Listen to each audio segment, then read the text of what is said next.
Magandang araw, Miss Aya. Tawagin mo na lang ako sa pangalang Mariel. 25 gulang. Mahal ko si Jonathan.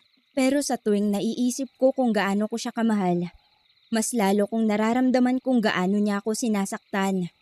Hindi ko na mabilang kung ilang beses niya akong niloko, ilang beses akong umiyak, ilang beses akong nagtanong sa sarili kung sapat ba talaga ako. At ngayong gabi, muli na namang pinunit ng kasinungalingan niya ang puso ko. Nasa kwarto ako, nakaupo sa gilid ng kama. Hawak-hawak ang cellphone na nakabukas ang messenger. Kita ko ang mga sweet niyang mensahe sa isa na namang babae.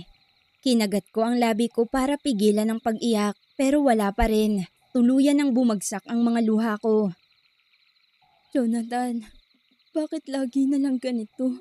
Hindi pa ba sapat ang pagmamahal ko? Bulong ko habang pinipisil ang cellphone. Hinagis ko ito sa kama at humiga. Niyakap ko ng mahigpit ang unan.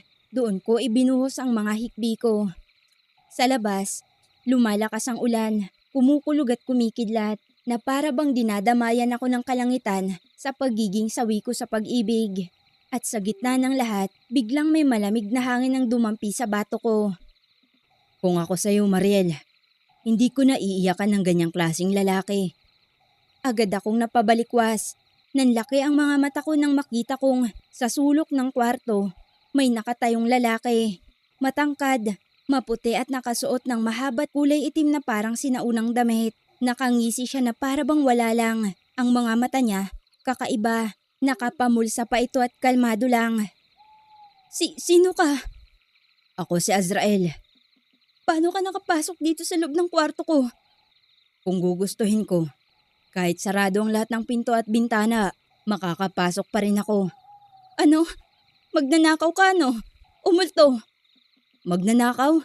Hindi ah. At lalong hindi ako multo. Isa akong engkanto. Malayong malayo sa sinasabi mo. Engkanto?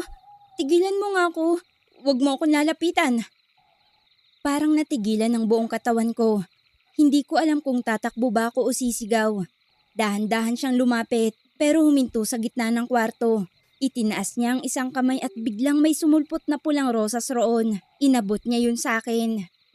Para sa'yo, sa babaeng kahit sugatan ng puso, nananatiling pinakamaganda sa aking paningin. Tinignan ko ang rosas, pero agad din akong umiwas. Hindi ko kailangan yan. Ang kailangan ko, isang lalaking tapat. Kaya pwede ba umalis ka na? Pagtataboy ko sa kanya, pero imbis na umalis, umupo siya sa silya. Parang komportableng-komportable. Isang lalaking tapat? Bakit siya pa rin ang iniiyakan mo? Anong ibig mong sabihin? Alam mo kung ano, yung nobyo mo na manloloko. Ha? Siyempre dahil mahal ko siya. Kahit pa ulit-ulit niya akong sinasaktan. Mahal? O natatakot ka lang na wala ng ibang magmamahal sa'yo? Parang tinamaan ang puso ko. Hindi ko nagawang sumagot. Tinitigan ko siya pero agad din akong umiwas. Lumabas ako at nagtungo sa balkonahe. Malamig ang hangin. Malakas ang ulan. Akala ko makakalayo na ako sa kanya. Pero paglingon ko, naroon siya. Nakasandal sa poste sa may pintuan. Hawak pa rin ng rosas at nakangiting nakatingin sa akin. Bakit hindi ka pa umaalis? Umalis ka na nga. Bakit hindi? Kasi gusto kitang bantayan. Baka sa sobrang pagkabigo mo sa pag-ibig, maisipan mo na lang magpakamatay. Bantayan? Magpakamatay? Anong tingin mo sa akin, baliw? Tsaka, engkanto ka. Hindi ka makakatulong sa akin. Biglang naging seryoso ang mukha niya habang nakatingin sa ulan. Napatitig ako sa kanya. Hindi lang ako basta engkanto. Ako ang engkantong matagal nang nagmamasid sa iyo, Mariel. Alam ko ang lahat, ang iniiyakan mo tuwing gabi. Ang selos mong hindi mapigilan at ang galit sa bawat babaeng lumalapit kay Jonathan. Kung totoo man ang lahat ng sinasabi mo, bakit ngayon ka lang nagpapakita? Kasi ngayon ka lang handang makita ako. Parang natulala ako. Nagtagpo ang mga mata namin at hindi ko maipaliwanag ang naramdaman ko. Sa kabila ng lahat, may kakaibang init na dumampi sa puso ko. Bakit parang ang dali-dali mong sabihin ang lahat ng yan? Samantalang ako, hirap na hirap. Kasi, matagal na kitang minamahal, Mariel. Kahit hindi mo ako nakikita. Napatitig ako sa kanya at doon, ramdam ko ang bilis ng tibok ng puso ko. Hindi ko alam kung dahil sa takot o dahil sa sinabi niya. Kinabukasan, pagbangon ko, para akong binangungot. Iniisip ko kung totoo ba ang lahat ng nangyari kagabi. Yung rosas na inabot niya, nandito pa rin sa lamesa. Sariwa pa rin kahit dapat ay medyo nalanta na. Kinuha ko yun at pinagmasdan, pero agad ko ring ibinagsak. Hindi pwede. Imahinasyon lang siguro yun. Sambit ko sa aking sarili. Paglabas ko sa kusina para magtimpla ng kape, muntik ko nang mabitawan ang tasang dala ko. Nandoon siya, nakaupo sa lamesa, prenting nakasandal at ngumunguya ng tinapay. Magandang umaga, Mariel. Nakangising bati niya. Azrael? Paanong nandito ka na naman? Kapitbahay mo lang naman ako. Nakikita mo yung puno ng akasya sa dulo ng likod ng bahay. 'Di ba? Madali lang dumaan. Huwag kang ngang magpatawa. Engkanto ka ba talaga? At wala akong balak makipag-usap sa'yo kung engkanto ka ha. Sinabi ko na nga ba. Hindi mo pa rin kayang aminin. Kung ayaw mo kong kausapin, sige, pero tignan mo na lang.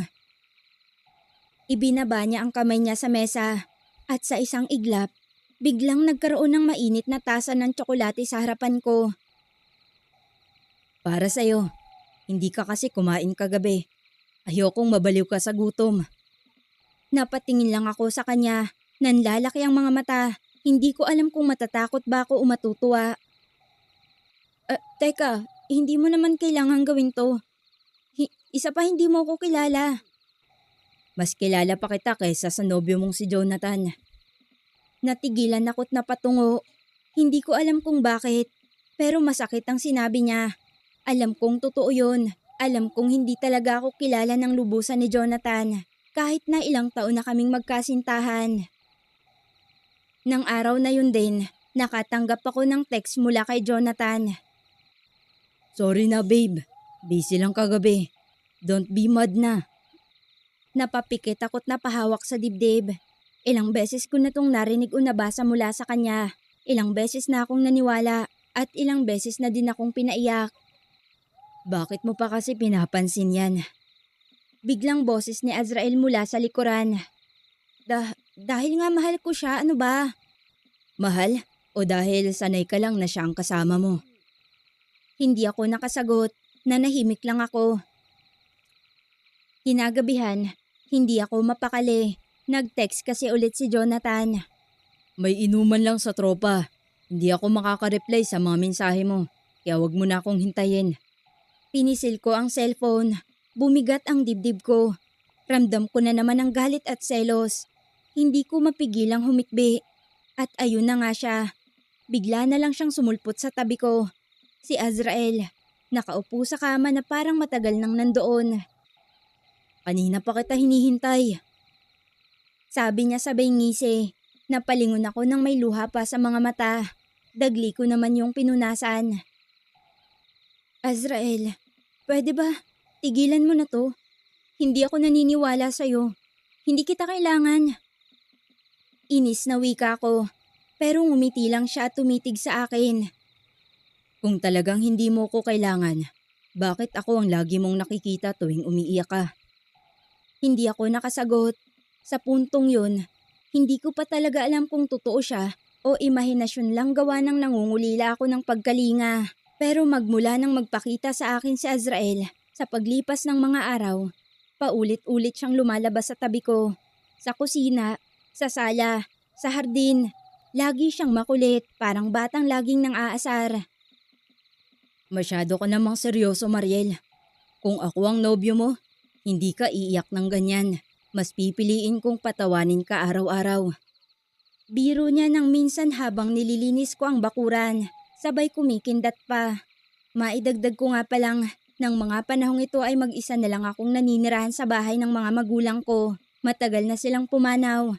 At ang mga kapatid ko naman, nagsipag-asawa na at tumira sa ibang lugar. Kaya naman bilang bunso, ako ang naiwan sa bahay na itinayo ng mga magulang ko. Buti na nga lang hindi ikaw, dahil kung oo, mangungunsumi ako sa kakulitan mo. Tugon ko sa kanya sabay irap. Pero gusto mo, 'di ba? Hindi ko siya sinagot, pero ang totoo, may kung anong kumikiliti sa puso ko sa tuwing naririnig ko ang boses niya. Hanggang sa isang gabi, dumaan sa bahay si Jonathan at amoy alak, halatang lasing at galing sa inuman. Mahal, sorry na. Huwag ka nang magalit sa akin. Hindi naman ako nang bababae. Pangako, ikaw lang. Wala nang iba. Akmang magsasalita na sana ako, nang sa hindi inaasahan ay may nalaglag na lipstick ng babae mula sa bulsa ng jacket niya. Doon ay hindi ko na napigilan ang sariling sumabog sa galit at selos na nararamdaman. Jonathan, kanino to? Agad siyang nagdahilan. Oh, babe, hindi sa akin yan. Malay ko ba kung paano napunta yan dyan? Babe! Anak ng... Hindi babe ang tawagan natin! Lalong bumigat ang dibdib ko.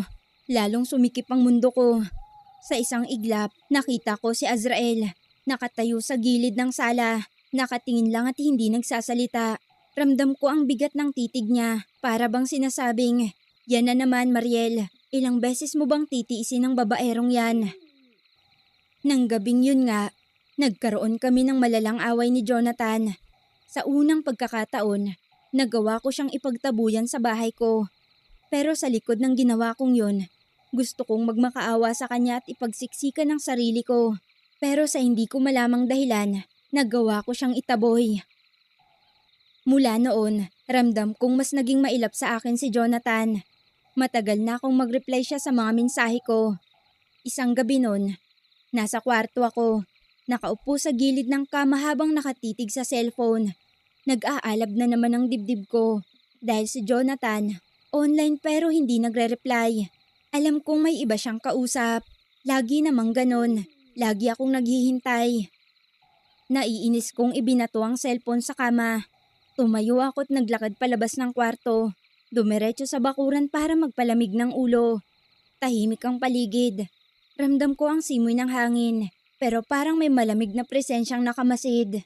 At di nga nagtagal, lumabas si Azrael mula sa anino ng puno di kalayuan sa akin. Bakit ganyan na naman ang mukha mo, Mariel? Para kang laging pinagbagsakan ng langit at lupa. At ano naman kung ganon? Wala kang pakialam. Naiinis kong wika, sabay tingin sa malayo dahil naramdaman ko ang pag-init ng mga mata ko. Naiiyak na naman ako.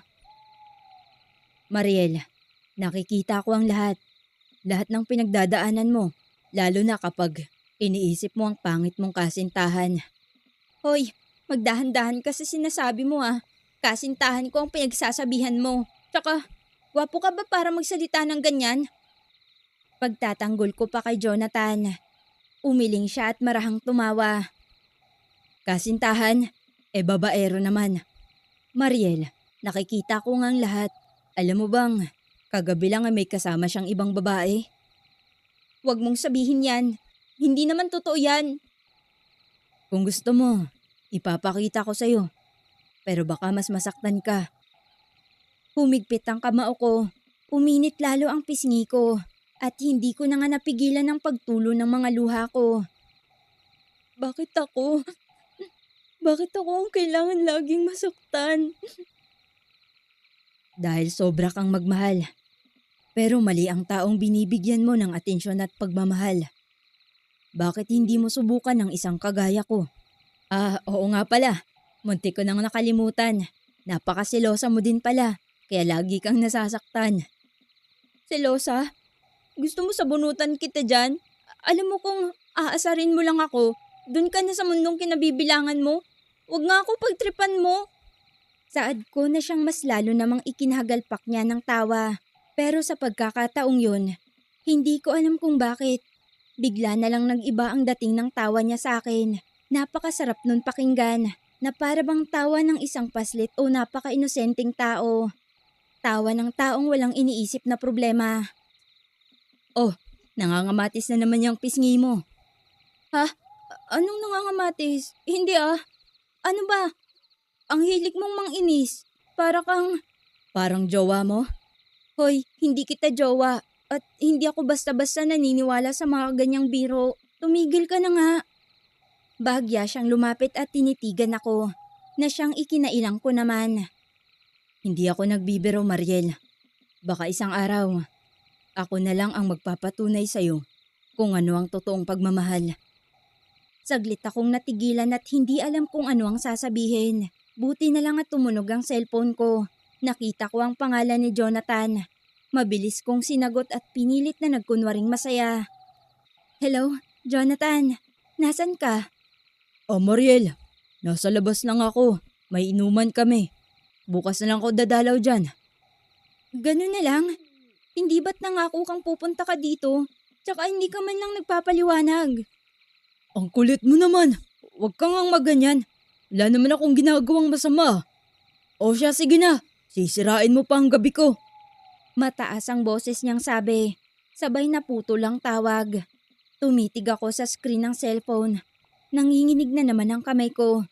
Parang gumuho na naman ang mundo ko nang marinig ko ang tawanan ng mga kababaihan sa kabilang linya bago ako binabaan ng cellphone ni Jonathan. Hanggang kailan ka ganyan, Mariel? Kahit ilang beses ka nang nasasaktan, siya pa rin ang pinipili mo. Alam mo, Mariel, kung ako na lang kasi ang piliin mo, hindi ka masasaktan ng ganyan. Mahinang sabi ni Azrael habang nakasandal sa puno at nakangisi. Napairap ako sa kanya, umiwas ng tingin at sinabihan siyang baka isa rin siya sa mga manloloko. Hindi ako manloloko. Kung gusto ko lang manlinlang, matagal na kitang naakit. Pero hindi, kasi gusto kong kusa kang mapunta sa akin at hindi sa pilitan. Napabuntong hininga ko.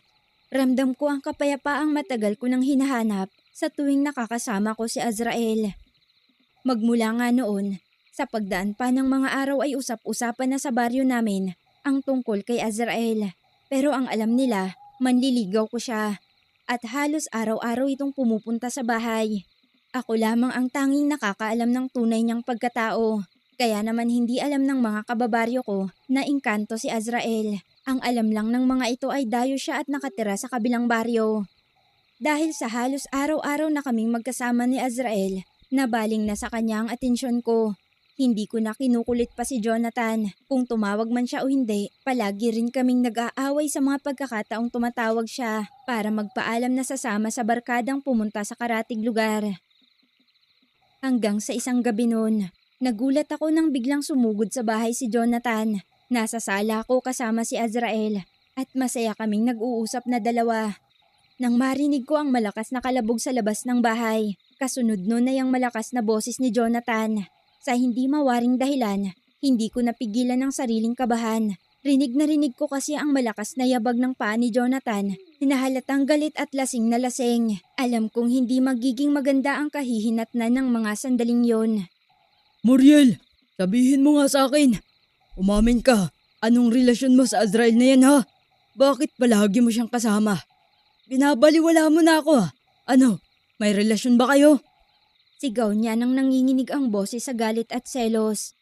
Dagdag niya pang wika, kalat na kalat sa baryo ang usap-usapan tungkol sa lalaking palaging nakatambay sa bahay ko. Ang akala ng iba ay hiwalay na umano kami ni Jonathan. Tinignan ni Jonathan si Azrael at dinuro-duro habang pinagsasalitaan ng hindi maganda. Tahimik lang naman si Azrael sa kabilang dulo ng sala. Nakangisi lang, parang walang pakialam sa galit ng lalaki. Hindi ko siya aagawin, Jonathan. Pero hindi ko hahayaang saktan mo ang babaeng mahalaga sa akin. Sabi ni Azrael, kalmado pero may kakaibang bigat sa tinig. Hindi aagawin. Bakit palagi kang nasa tabi ng kasintahan ko?